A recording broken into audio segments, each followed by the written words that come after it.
Les ventes de voitures, d'une manière globale, sont vraiment catastrophiques. Alors, je vous mettrai des incrustations, d'informations, etc. Mais je voudrais parler plutôt d'une manière globale. Donc, le pire, pratiquement, étant Stellantis. C'est vrai que Renault s'en sort plutôt bien, mais on est sur une baisse de 15%. Et c'est surtout que je vous mettrai aussi donc les ventes de voitures électriques, mais elles ne représentent encore une fois rien. Donc les gens en fait qui disent Cocorico, la Renault 5, c'est super, c'est génial, c'est très franco-français, ça m'agace en fait un petit peu. C'est-à-dire qu'aujourd'hui, on a environ 1,7 million de véhicules vendus et la voiture électrique ne représente même pas 20%, c'est-à-dire 300 000 véhicules. Donc demain, si on devait compter en fait sur le marché automobile électrique, ça serait à peine 300 000, peut-être 500 000 véhicules. Donc ça serait à peau de chagrin. Donc Renault fermerait et Stellantis s'en sortirait toujours mieux parce que on va se demander s'ils ne font pas exprès. D'ailleurs, les analyses sont très mauvaises. Ils expliquent que c'est dû que l'année dernière, il y avait le leasing social. Mais dans le groupe Stellantis, il ne me semble pas qu'on avait d'Opel. Donc Opel, je crois, est à moins 35% par rapport à l'année dernière. Donc ça prouve bien que là, Stellantis, il faut vraiment qu'ils se réveillent ou alors ils le font exprès. C'est-à-dire qu'on voit bien que cette politique de vouloir avoir autant de marques, autant de modèles et de proposer en fait tutti quanti de partout. Il y a aussi l'aspect bien sûr très certainement PureTech, Citroën Takata et puis tous les problèmes d'AdBlue, etc. Leur Blue HDI. Donc tout ça n'aide pas, mais je pense que pour l'essentiel c'est le prix. Alors il n'y a pas forcément que le prix, on dégoûte aussi les utilisateurs de voitures d'une manière globale, au-delà des ZFE, au-delà des autoroutes, des fois des endroits qui sont à 90, 110, des péages qui sont horriblement chers, on fait tout pour que les gens finissent en piétons. Dans les centres-villes aujourd'hui, de plus en plus, on ne veut plus forcément les véhicules. Il n'y a pas que les ZFE, il n'y a pas de place de parking, on te renvoie en fait en proche banlieue, etc.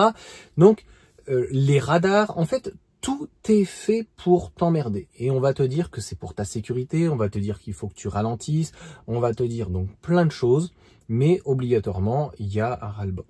Donc, il y a une globalité de choses qui font que de toute façon, les ventes de voitures tous les mois vont chuter régulièrement, puisque des véhicules thermiques sont horriblement chers et que le salaire ne suit pas. Je vous donne un exemple, parce que j'avais déjà préparé la vidéo pour vous donner un exemple. Une 206 Plus qu'on avait eu, donc de la belle famille, achat neuf, 14 000 €. Le salaire en 2005 était aux alentours, je crois, de 1100. Vous pourrez regarder le salaire et donc le SMIC, etc. Je pense que c'est à peu près ça. Le SMIC aujourd'hui est à quoi? 1004. Donc on va dire que 1100 € pour 14 000 €, il te fallait à peu près 12 mois ou 13 mois. Aujourd'hui, pour avoir, donc, il n'y a plus de 206 plus, mais une petite 208 un peu light, tu vois, avec quelques options. Et donc, tu perds un 4 cylindres en 1,4 litre, un 3 cylindres, 1,2 litre, voire 86 chevaux, qui est pas forcément, 82 chevaux, qui est pas forcément mieux. Là, on va être, une Clio, on va être aux alentours des 20 000 €. Je te parlerai pas, sinon, il faut rouler en déclassé, il faut rouler dans une marque low cost, donc comme Dacia. Je te parle de réellement être chez Peugeot ou d'être chez Renault. Donc 20 000 €, même si tu touches donc 1400, 1500 €, tu vois bien qu'il va te falloir beaucoup plus de temps. 15, 16, 18 mois. Donc tout ça aussi n'aide pas, et je ne parle même pas donc des véhicules électriques où, notamment sur des citadines, elles sont horriblement chères, pas assez polyvalentes. Et on voit bien que le modèle Y finalement est le deuxième parce que ça marche plutôt bien. Pour le reste, en fait, c'est très franco-français, donc c'est très compliqué en fait de juger. Il va falloir voir les chiffres au niveau européen, comment ça fonctionne, mais ce qui est triste à dire, c'est que j'ai l'impression que ce pays comme la France, qui compte, je sais plus, 70 millions d'habitants, en fait, en termes de vente de voitures, d'une manière globale, va bientôt vendre moins de voitures qu'un pays, peut-être pas comme la Norvège, mais tu m'auras compris, qui aura 20 millions d'habitants. Donc moins d'habitants, mais un pouvoir d'achat qui est beaucoup plus important, puisqu'en fait, le pouvoir d'achat en fait en France est en train de complètement se diluer. Alors il faudra donc scinder aussi plusieurs choses, c'est-à-dire que d'un côté, on a un gouvernement qui fait extrêmement peur à la population, on va tous mourir, nous sommes en guerre, etc. Donc les boomers ou ceux qui ont un petit peu de fric, eh ben ils veulent mettre l'argent de côté. Moi je sais qu'à mon époque, je savais très bien qu'on n'allait pas avoir de retraite, donc qu'il fallait capitaliser, parce que la retraite ne sera pas avant 65, 67 ans, et je suis même pas sûr qu'elle soit encore accessible, les gens n'ayant pas compris qu'ils ne cotisent pas pour eux, mais ils cotisent actuellement donc pour les boomers qui ont très souvent, je te donne pareil un exemple, que je le sais très bien, au-delà des profs, tu prends un guichetier dans les banques ou quoi, il va se sortir entre 2000 et 2500 euros de retraite. C'est même pas ce que touche en fait un directeur, un jeune directeur d'une banque, tu vois. Il touche à peu près 1700 à 1800 euros, donc net maximum.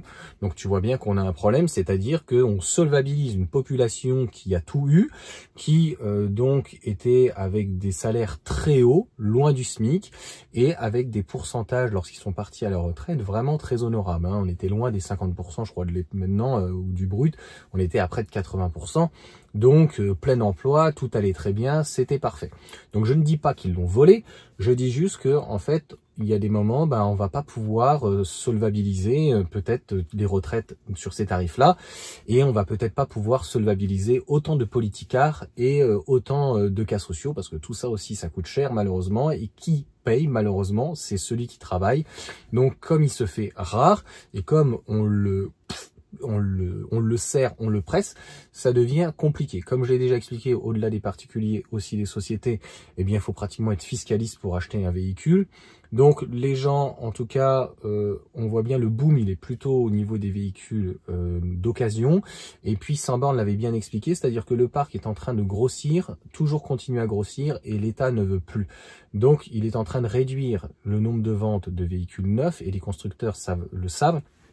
C'est pour ça que Volkswagen a supprimé 3 usines, peut-être qu'elles seront reprises par un Chinois ou autre, et ils sont en train de concéder des parts de marché aux constructeurs notamment chinois, MG, BYD, XPeng.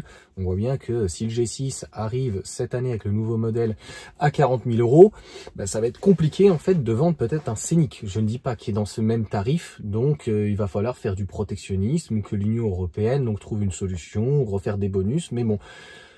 Le bonus, ça va 5 minutes, ça fait 10 ans pratiquement, je crois que ça existe, toutes ces aides, etc. Les gens en auront usé, usurpé, etc. Moi, si je savais à ce point-là, c'était la poule aux œufs d'or. Les gens qui étaient en Ile-de-France avec les 2 aides cumulées, etc., pouvaient toucher pratiquement 14 000 euros.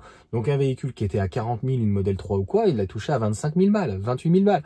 Alors, tant mieux pour eux. Mais à un moment donné, en fait, à qui elle sert l'aide ? Donc là, c'est plus une aide, là, c'était devenu d'ailleurs un business. Il y a des personnes où c'était tous les 6 mois, tu pouvais changer de véhicule et il n'y avait pas de minimum. Donc maintenant, c'est devenu extrêmement restrictif. Et je tiens à rappeler que la voiture électrique reste extrêmement marginale. Donc on n'est plus sur des 5-10% comme il peut y avoir en Espagne, en Italie, mais on dépasse pas les 20%. Donc ça veut dire que si on comptait encore une fois que sur la voiture électrique, comme je l'ai expliqué, eh bien on serait sur 200, 300, 400, maximum 500 000 unités, ce qui est très très faible. Donc il va de toute façon falloir laisser une porte de sortie et tout le monde n'aura pas les moyens en fait d'acheter sans bonus un véhicule à entre 20 et 30 000 euros. C'est ça c'est même pas le médian, c'est le minimum, Et un véhicule aujourd'hui électrique, rapport qualité-prix, on est aux alentours des 45 000 euros pour un 3008, un Scénic. Enfin, je vous ai pris la 208 de la belle famille, mais je vous prends par exemple un 3008 ou un Scénic, même une Laguna. À l'époque, avec une petite remise, on les touchait entre 20 et 25 000 euros. Donc pour un moteur VTI, autre, tout ce que tu veux, TCE, autre. Aujourd'hui, le Scénic n'existe plus, mais le 3008 existe encore. Il a pratiquement doublé en termes de prix. On commence à 37 000, pratiquement 40 000 pour un véhicule donc qui est pas forcément mieux en termes de motorisation. Alors on va te parler d'environnement, donc c'est pour ça que le moteur est claqué au sol. Mais en gros, voilà, c'est 130 chevaux avec une boîte de vitesse, etc. Donc rien de formidable. Donc obligatoirement, et c'est tout à fait logique, on est à la croisée des chemins et donc les courbes s'inversent, c'est-à-dire que les prix de toute façon continuent à augmenter. On n'arrête pas donc d'emmerder les gens sur la route, les machins, les routes sont de plus en plus dégueulasses, mais le nerf de la guerre, je pense que c'est dans l'ensemble le pouvoir d'achat et le fait aussi de faire peur aux gens, etc. et de pas leur expliquer en fait les nouvelles technologies sur les voitures électriques ou autres. Et de l'autre côté, en fait, des ventes qui s'amenuisent, qui baissent de plus en plus, parce que donc ça augmente, et de l'autre côté, donc ça baisse. Donc la traduction finalement de 15% de baisse par an est tout à fait logique, c'est-à-dire à peu près 100 000 ventes en moins par an, et on va finir entre 1 million, 1 million 2, peut-être 1 million 4 grand maximum, donc les constructeurs le savent. Je regardais hier donc la vidéo de Planète GT qui parle de la 390. Bon, c'est peut-être une Alpine, elle est peut-être jolie, mais combien ils vont en vendre? 10 entre 60 et 70 000 euros en termes de rapport qualité-prix et tout. En fait, aujourd'hui, Qu'est-ce que nous proposent nos constructeurs historiques? On nous propose une Dacia Spring à 18 000 €. On nous propose une IC3 à 23 000 €, donc en prix de départ. Je parle en électrique. Et sur les véhicules thermiques, ça commence à faire cher, puisque tout ce qui est Sandero ou autre, dès qu'un petit peu optionné, 14, 16, 18 000 €. Pareil pour un Duster, on arrive allègrement à 30, 30 000 €, 32, etc. Le Bigster, je crois qu'on est vraiment à beaucoup plus. Ça y est, je vais pas dire de bêtises, j'ai un doute, je sais plus si c'était 30 ou 33 000. Donc, tout ça pour dire que pour un véhicule donc d'une marque entre guillemets low cost, où on est à 30 000 €, il y a encore 10-15 ans, en tout cas, on pouvait avoir pour moins cher un 3008. Voilà. Et avec des salaires, en fait, qui stagnent. Donc, obligatoirement, c'est pour l'essentiel. Au-delà, en fait, des emmerdements qu'on peut avoir sur la route, les radars, comme je viens de l'expliquer, les ZFE, les villes, les routes qui se raccourcissent, ils te mettent des dodanes de partout, enfin, ils font tout pour te faire chier concrètement.